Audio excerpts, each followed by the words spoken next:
Hello, hello, hello. Don Jalbert. And if you made it this far, you know this is the Pace of Ownership podcast. And I appreciate you being here. I really do appreciate you. It is Saturday, October 16th. I'm in the warehouse here at Exhibit Associates. And as a part owner of Exhibit Associates, Pace of Ownership, that's where the name comes from. But I've always had that ownership mentality. I've owned companies in the past, and I've always had that ownership mentality since my time in the Air Force. And if you've been following along, you understand it. And that's the origin. And when I went to Afghanistan as a defense contractor, that was part of the game plan as well. I had ownership of what I was doing in Afghanistan, even though I worked for a large defense contractor. But it's a pace. And today's pace issue is obstacles and how they get in your way. I've got two great examples. I'm going to go right to Maui, right to golf. I was just in Maui last week, golfing, great time. I got I'm golfing with a guy who it's a joy to watch him, absolute joy to watch him. And he says the only thing stopping him from going pro, according to his coach, is up here in his head. And that's where the pace is. The pace is in your head. The pace of ownership is in your head. You don't have to own the company to have ownership mentality. He can go pro if he would just get it out of his head that he can't go pro.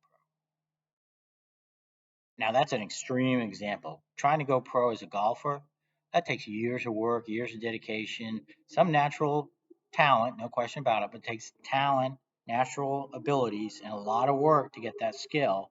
And then you got that skill, it takes a lot more work and a lot more preparation to be able to go on that golf course and say, yeah, I'm really good about it. So let's talk about business. You want to start a side business? You want to start a side hustle? You know what's stopping you? You're the obstacle. Man, I would really like to start a direct to consumer business, but I don't know how Amazon works. I really would like to get more business leads, but I don't know how LinkedIn works. Well, those two solutions are easy. One is you got to convince yourself you got to go do it. And two, use this website called Google. It'll tell you a lot of information about what you want to know. But those obstacles are upside in your head. That's where they are. That's the only place they are. Let me talk about fitness. I'm 8 pounds over where I want to be. That's it, just 8 pounds. All I got to do is eat better, go to the gym. Ready? All I got to do is eat better and go to the gym, and I'm good to go. So why don't I? Why am I not at my target goal? Well, let's see. I just went to Maui, great food. Before that, I was traveling. Before that, my back was injured and I couldn't work out and do cardio. Before that, the day ended in Y. And really, it's one of my favorite sayings.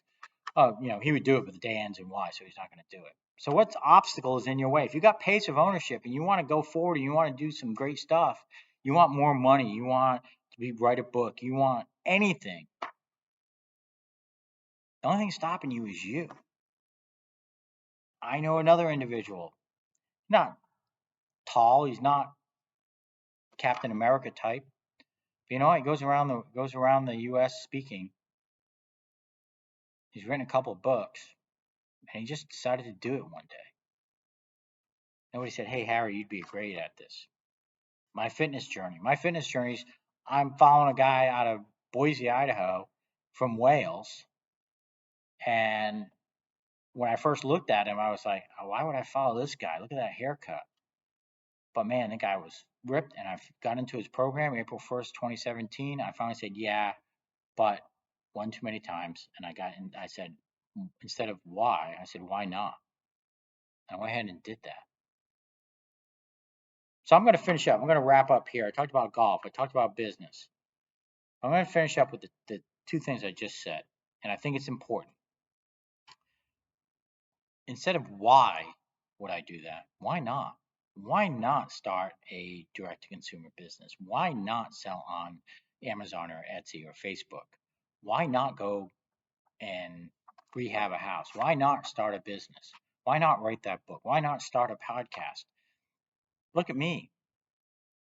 Pace of ownership from a blog from 10 years ago I wrote because I went to Afghanistan, and all of a sudden I'm owning a trade show company, and I'm looking, there's a common thread. You know what? This is a pace of ownership. I'm going to go do this. Yeah, but you don't have podcasting equipment.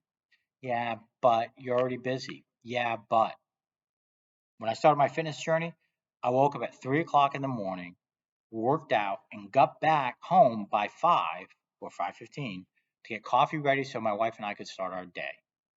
So if anyone's complaining about my time from 3 to 5 in the morning, they have bigger issues and they really shouldn't be part of my life. Nobody does. And I love working out early in the morning. But I got all those obstacles out of my way and I just started ahead and did it. So, obstacles, they're in your head. Get them out of there. That's all I have to say. That's really all I have to say. Get them out of there. Instead of why, the question should be why not. All right, I'm done. Episode 12 is in the book. We got some great interviews coming up, and I'm really looking forward to sharing more about the pace of ownership through this podcast. If you stayed here this long, thanks for listening. I really do appreciate it.